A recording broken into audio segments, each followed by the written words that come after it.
कपड़े धोने वाली बहू। शादी के पहले से ही विभा को कपड़े धोने का बड़ा शौक था। कभी नल के नीचे तो कभी तालाब के पास। अरे मेरी नीली वाली लुंगी नहीं दिख रही है। विभा की अम्मा, कहाँ रखी है लुंगी? अरे वो तो विभा ने परसों ही धोकर रखी थी आपकी अलमारी में, देखो वहीं होगी। वो ना मैंने आज धो दी, मुझे लगा कि गंदी हो गई होगी। अरे कैसे गंदी हो गई थी? उसे तो मैंने पहना भी नहीं। हे भगवान, इस लड़की के कपड़े धोने की आदत से परेशान हो गया हूँ मैं। जितना तो घर में राशन नहीं आता, उससे कहीं ज्यादा डिटर्जेंट पाउडर का खर्चा है। इसकी शादी करवा दो, शादी जाए अपने घर में ही करे काम, फिर चाहे घर के कपड़े धोने हो या पूरे गांव के। हाँ ठीक बोल रही हो, देखता हूँ मैं कोई लड़का। वो दिन भी आ जाता है जब विभा को देखने लड़के वाले आ जाते हैं। लड़की मुझे अच्छी लगी। होने वाली सास कहती है, बेटी अगर कुछ पूछना है तो पूछ लो। वैसे तो हमारी लड़की बहुत ही शर्मीली है, जो बोल दो वो मान लेती है, इसे क्या पूछना होगा। अरे कैसी बात कर रही हो माँ, मुझे इन लोगों के घर रहना है, सवाल तो कई है। हाँ हाँ बेटा, पूछ लो ना, क्या पूछना है। आप लोगों के घर कपड़े कौन धोता है? सास का मुंह बन जाता है।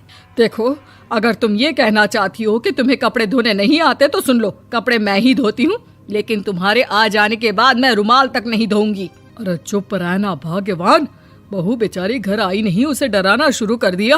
वो क्या है ना बिटिया, अभी तक तो ये कल्लू की माँ ही धोती थी, लेकिन अब तुम्हारे पापा तो दहेज में वॉशिंग मशीन देंगे ही। तभी विभा की माँ बोल पड़ती है, सवाल भी पूछा तो क्या। वैसे भाई साहब, मशीन की तो फिर भी कपड़े धोने की कैपेसिटी होती है। मतलब जो बिटिया दे रहे हैं ना विभा, इसे कपड़े धोने का बहुत शौक है। ये आप लोगों के क्या, आस पड़ोस गांव मोहल्ले सबके कपड़े धो दे और उफ तक ना करे। बाहर देखा नहीं आपने कितने कपड़े सूख रहे हैं? सब हमारी बिटिया ने ही तो धोए हैं। बस भी करो ना माँ, शर्म आ रही इतनी तारीफ सुनकर। और तो और एक दाग निकाल कर दिखाओ तो मान जाओ। हाँ अच्छा, माफ करना बेटा, मैंने गलत समझा। हमें तो रिश्ता बहुत पसंद है। और ऐसे जुड़ जाता है रिश्ता कपड़े धोने का शौक रखने वाली विभा का। उसकी शादी हो जाती है कोयला फैक्ट्री में काम करने वाले कल्लू के साथ। शादी के बाद अचानक विभा चिल्लाती हुई सास के पास आती है। सासू माँ, अरे सासू माँ कहाँ है आप? ये तो धोखा है, धोखा दिया आप लोगों ने मुझे। इसे ससुर के चक्कर के बारे में पता चल गया। अरे तो उसमें तुझे क्यों धोखा मिला है? अरे नल में पानी नहीं आता, कपड़े कैसे कब धुलेंगे? अच्छा, तू पानी नहीं आ रहा उसकी बात कर रही है। तो आपने क्या सोचा? कुछ नहीं। अच्छा, तेरी माँ ने कहा था कि कपड़े धोने का शौक है तुझे, याद आया मुझे। शौक बोलकर कपड़े धोने वाले मेरे जुनून को कम ना आके सासू माँ, कपड़ा धोना मेरा गुरूर है। तभी पति भी वहाँ आ जाता है। अभी मैंने इसे सनी देओल की फिल्म दिखाई है, उसी के डायलॉग मार रही है माँ। अच्छा सुन, साफ बता रही हूँ, पानी सुबह 4 से 6 और शाम को 10 से 12 आता है, समझी? विभा टाइमिंग सुनकर हैरान हो जाती है। ये क्या भूतों का मोहल्ला है? सुबह 4 बजे उठकर कौन कपड़े धोता है? 4 बजे टंकी में पानी जाता है, फिर सारा दिन धोना ना, किसने मना किया?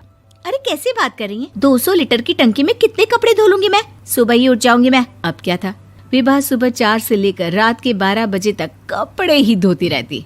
एक रोज सास पड़ोस से निकलकर कहीं जा रही होती है कि साथ वाली कहती है, हाँ कल्लू की माँ, जरा ये बताओ कि 2 साड़ी है, 2 ब्लाउज और एक पेटीकोट और एक नाड़े वाला लंबा कच्छा। हाँ तो? अरे तो क्या, कितना लोगी धुलाई ये बताओ। धोबन दिख रहे हैं हम क्या? हमारे पति सरकारी नौकरी से अभी रिटायर हुए हैं और बेटा सुपरवाइजर है कोयला फैक्ट्री में। धोबन समझ रखा है हमें। हाय रे कल्लू की अम्मा, माफ कर दो, वो तो मोहल्ले में यही सब बता रहे थे कि तुमने बहू को कपड़ा धुलवाने के काम में लगा दिया है। सास को पड़ोसन की बात सुनकर गुस्सा आ जाता है। वो घर पहुंचती है जहां घर के बाहर ही इतने सारे कपड़े सूख रहे होते हैं जितने कि किसी धोबन के घर पर। अरे ओ कल्लू की दुल्हन, बाहर निकल।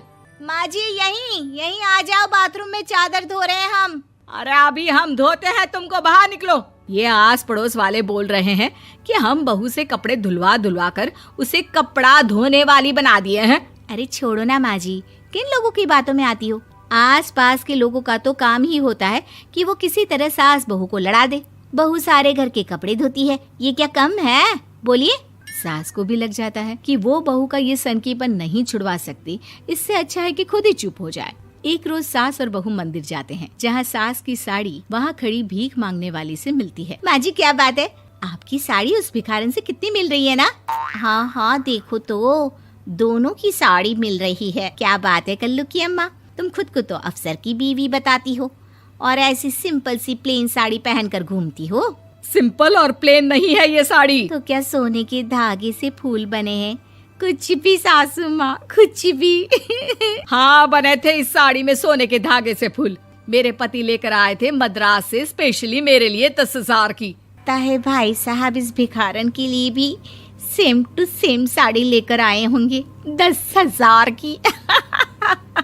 सास उस वक्त तो कुछ नहीं कहती, लेकिन बहू के साथ घर आती है और अलमारी से एल्बम निकाल कर लाती है। ये साड़ी देख रही है, ये वही साड़ी है जिसे मैंने अभी पहना था। इस साड़ी में ये जो चमकदार फूल दिख रहे हैं ना, ये सोने के धागों से काढ़े गए हैं। लेकिन तू लोकल वॉशिंग मशीन ब्रश से घिस घिस कर सारे फूलों को निकाल कर साड़ी प्लेन कर दी। मुझे माफ कर दीजिए सासू माँ। और तो और, जब मैंने तुझे तेरी गलती के लिए कुछ नहीं कहा, लेकिन तूने तो सबके सामने मेरा मजाक ही बना दिया। क्यों? बहू को समझ में आ जाता है कि अब से उसका कपड़े धोना बंद।